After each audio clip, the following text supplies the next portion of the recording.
expanded to include various artistic practitioners, folks researching new technologies, and other interested individuals from anthropology who are looking to broaden the toolkit of anthropology beyond text, basically, both in terms of how research is conducted in the field, but also, crucially, in terms of its dissemination and how it's shared and reaches a broader public audience. But yeah, I'm a fairly new recruit to MAO, so it makes sense for me to introduce my relationship to the project by way of the MAO online exhibition, Multimedia Anthropology Now, which maybe will come up if I reopen it. I might not. I'll type it in so that you have the web address.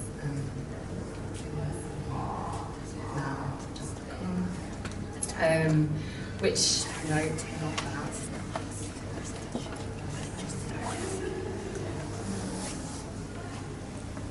So this is an online space which features the work of 16 individuals. We're not connected. UCRmal.com. 16 different projects, artworks, which are engaging in this space of multimedia anthropology. Multimedia not necessarily meaning digital media, but an expansion upon what it means to do anthropological ethnographic research. So my contribution for this online exhibition, which is curated by Wade Wallerstein, is a version of my work that was produced, began in 2013 for the Land of Mongolia Biennial, which does exist. An engagement with a Mongolian lassie called Orca. And yeah, I began this work with the very simple but kind of challenging interest in wanting to get as close as possible to this lassie, which herdsmen used to rein in horses on the Mongolian steppe. To become the lassie was my first sort of way of framing the project, which obviously is an impossibility, but made for some interesting conversations and experiments. So I'll just play the first little bit of this for you.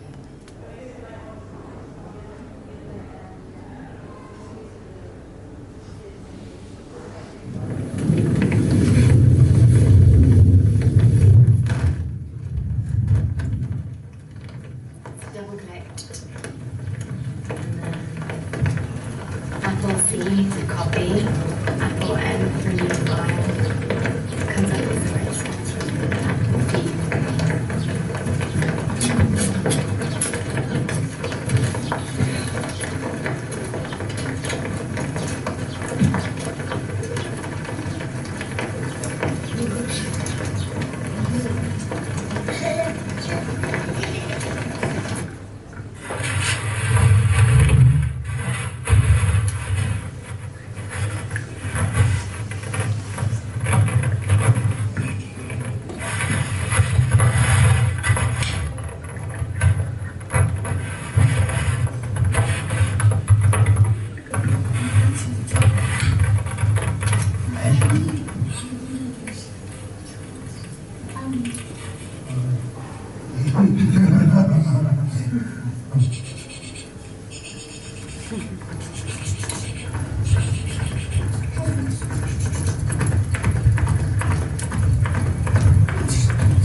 So I am interested in the lasso primarily because it functions as this material tether between perspectives. So it's essentially an extension of a herdsperson that opens up and lengthens his reach to encompass the perspective of a horse and ultimately rein it in. But the lasso, as a sort of device for negotiating perspective, also opens up onto these other sort of perspectival exchanges. There's my own relationship with a different lasso that I knew before this one, the Adobe Photoshop lasso, which is a digital tool which is also used to encircle and isolate a figure on a static ground. And then this lasso, which is obviously an explicitly material mode of orientation and also isolation, reining in of a figure, a moving figure, a horse. I think it's interesting, the graphic designer Stuart Bailey lectures on the Adobe Photoshop lasso as an attitude of orientation. There's an interesting conversation around what sort of attitude of orientation a digital tool provides as a sort of representation of a cultural scenography versus the Mongolian lasso as an attitude of orientation. And of course, in Mongolia, it's not all just green grassy steps and sticks. These guys use mobile phones, they have solar panels, there's a signal there. There's a whole realm of digital technology actually that pertains to nomadic life in Mongolia too. But then there's a third perspectival collapse or reversal or tension going on here too, and that's between art and anthropology and methods and tools that you use when you go into the field to, for instance, engage with nomadic life in Mongolia or a lasso. And that brings me back to the bigger conversations that MAO, Multimedia Anthropology Lab, are engaging with around how to engage in an environment that is sensory, that is more than human, how to start conversations that aren't premised only on spoken language, and different modes of translation and ways of bringing back knowledge, multiple knowledges from the field. But I think we could probably open that up more in conversation. 5 minutes, I imagine we're up, so thank you.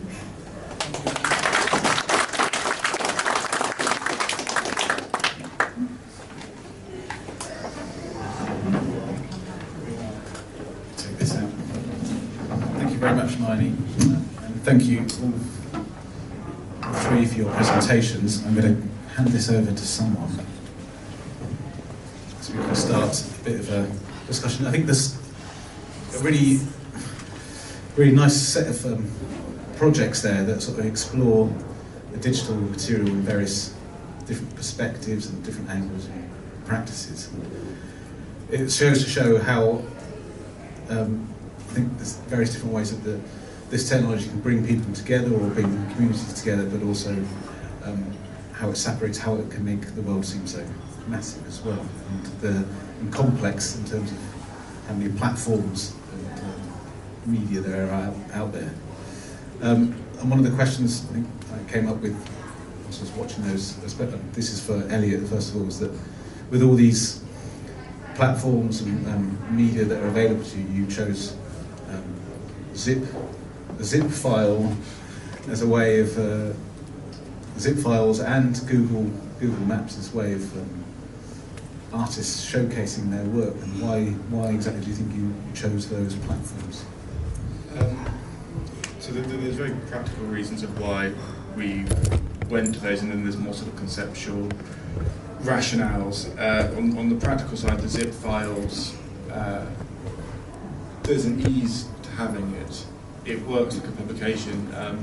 The zip files are uploaded to Google Drive, and naturally if you actually download something from it, it tends to zip into a compacted file anyway, just for ease. So it made sense to sort of work with that technology. And we wanted to do something which moved away from the main bulk of the gallery and do something that functioned like a project space or like a publication. So this had a sense that it would be something similar to that, but leave space for the artist to interpret how they organise those files. And some have interpreted very much in a way of going, okay, well, I'm going to use sort of archival systems to organise this, and others have used it as a more sort of artistic space to work within and sort of use more gallery conventions. With the Google Maps, we had the intention to build a residency. You know, it's a sort of natural evolution of a gallery. You go from having a gallery space, you go from doing publications, and then you go, okay, we can bridge out and do a residency. So we wanted to sort of follow that trajectory, but we didn't have a space. And I can't for the life of me recall how we found out that because we had a Gmail, we had access to a private Google Maps, but we did. And then we recognised that we could share it. And it's quite interesting you sort of bring up the question of collapsing the world and then realising how big the world is. This process has been interesting, that we work with artists that are represented across the world, and we have pretty much worked with people in different continents, not quite everywhere yet, but we're filling in the blanks. And you get a sense of the world becoming smaller because of these connections with people, and then you get to the Google Maps and realise how little of the world we've touched upon, and realise just how massive the canvas is that we're working on. We initially had this sort of intention of, in a couple of years, we'll have this crisscrossing network of arts projects, and we're nowhere near close. I think it's quite a nice thing about especially the Google Maps project you just showed as well, that there's an intimacy as well with someone's personal journey through that space, the sites that they see, the places they meet, the communities built there. Also opens up the fact that there's such huge communities, huge amounts of people, land masses, and you can see from the maps how much of that is agricultural, how much of it is barren. You really get an understanding of the vastness of information and the amount of people and space. So there's a strange sort of dialogue between the intimacy and the vastness, I guess, especially and also with the zip file as well, where you get all those Kardashian tweets that you don't necessarily want. Yeah, if you look at the sort of terrain that Joseph was working within, or if you look at it through the perspective of Google Maps, it's quite funny how sparsely populated the sort of geotags that we're sort of familiar with. We use Google Maps to look up a route around Oxford. Every street corner is filled with every single shop, whereas in that region it's evidently not as much as a ubiquitous technology. And so there's the occasional isolated supermarket, and there's much less of that. You kind of realise that actually that technology just hasn't penetrated the world as much as we might think it has. That's possibly an interesting point for Hermione to come in here. Well, actually, I was going to turn the question back on you. So it reminds me, I was watching your own piece that's up in the yard earlier, and then you point to these holes in the digital grid. And I was going to ask you more about those, but also just in response to that, I think it's interesting that we're becoming increasingly capable of zooming in and zooming all the way out, just on a daily basis in terms of negotiating with perspectives that this virtual space opens up. And I don't have any answers, but I'm just curious about what that does to thought and navigation as well in the digital space. This capacity to very quickly slide from an incredibly close-up view to a sort of global universalizing perspective. Actually, the lasso functioned in an interesting way in that context because it was such a sort of needlepoint focus to begin with in this one tool, which then became incredibly generative in terms of thinking about much broader questions to do with Mongolia and sort of expanded into a bigger research project as well. So, but yeah, let's hear about the whole thing. I guess that's a reference to the people haven't seen it, my film Upstairs in the Yard, which looks at photogrammetry as well, which is the technique that Catherine's been using, but obviously in quite different ways. So I've been quite interested in the fact that a lot of the technology I use is cloud-based. It's a cloud-based form of photogrammetry, which when you send off the photos, the automation, the algorithm sort of decides how that pieces together, how that 3D model is formed. And it takes a lot of those decisions, the agency, away from the artist or the photographer, the person who actually is creative. And what's interesting is that when you start to limit and make restrictions and deliberately, if you like, try and create a bad photogrammetric model, what the machine decides to do, sometimes it decides to sort of make up its own mind about how the form might look. It starts to put in black spots, it puts spikes, or it puts holes in the mesh. And what that means is that a sign of the machine thinking for itself, or sort of making an educated guess.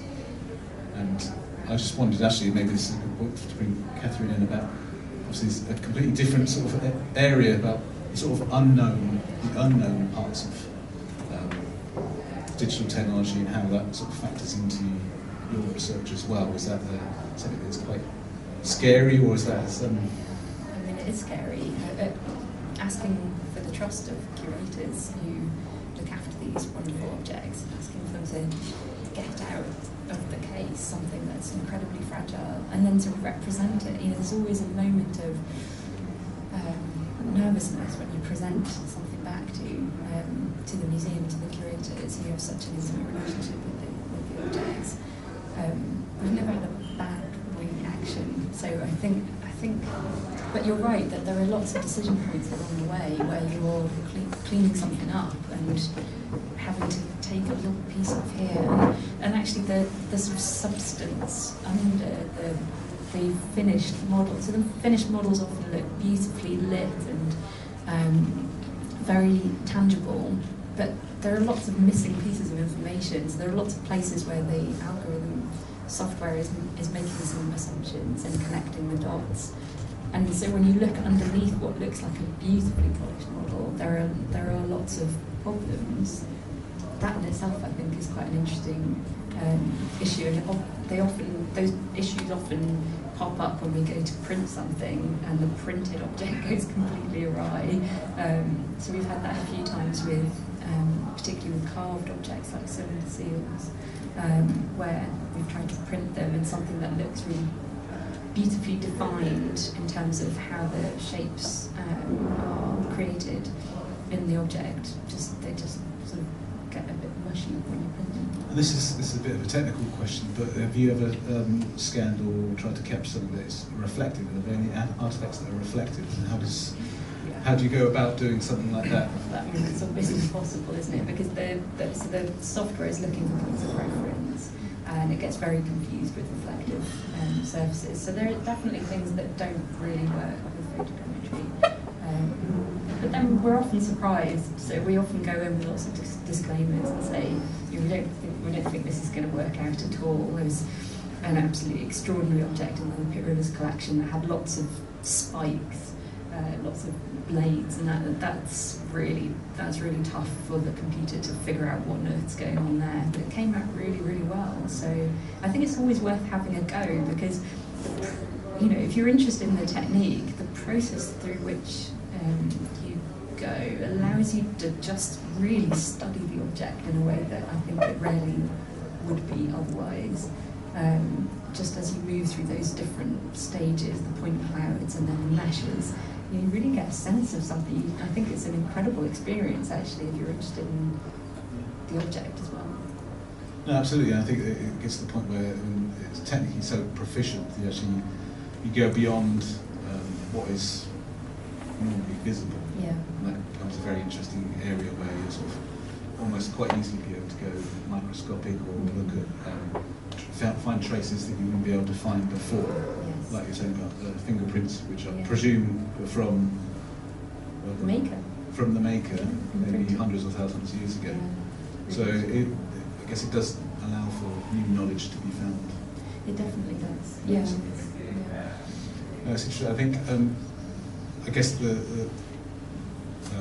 thing I was interested in as well with photogrammetry is this idea of the technology sort of mediating. And I think this is where I come on to sort of back to Hermione's project as well. And I know, I guess from an anthropological perspective, that when you're working with technology, it's always in your mind the idea that we are affected by what media we use and how we use them. And I guess that a big part of your projects as well. Yeah, definitely. I think it's a big part of also where MAO is coming from. In the UCL Department of Anthropology, there's a really strong material culture department, and so folks are sort of beginning with the premise that social relationships themselves are inherently structured by the material environment. So that pertains to a field site if you're working ethnographically, but also the medium and the material that your work occupies as you're sharing it, which is has been less critically considered and examined within anthropology. So, thinking about alternatives to text, which itself is a form of translation, of course, and reiteration of an experience of knowledge.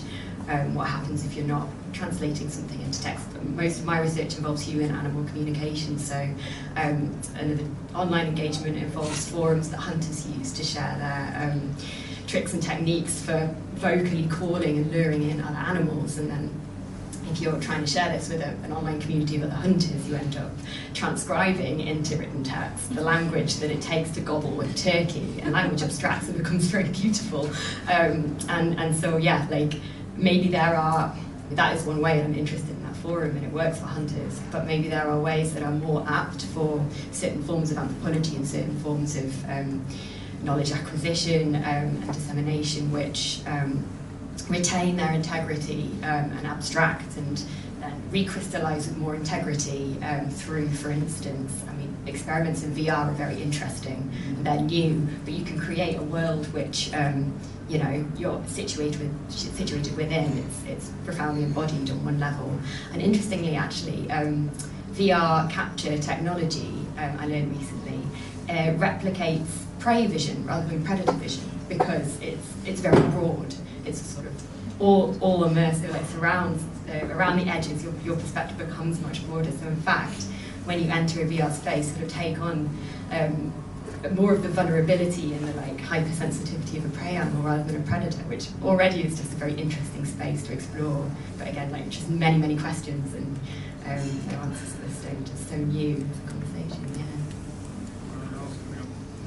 On that point, do you think this sort of shift from text-based anthropology to more experiential is going to change the way that the anthropologist orientates themselves towards the subject, towards the study group? If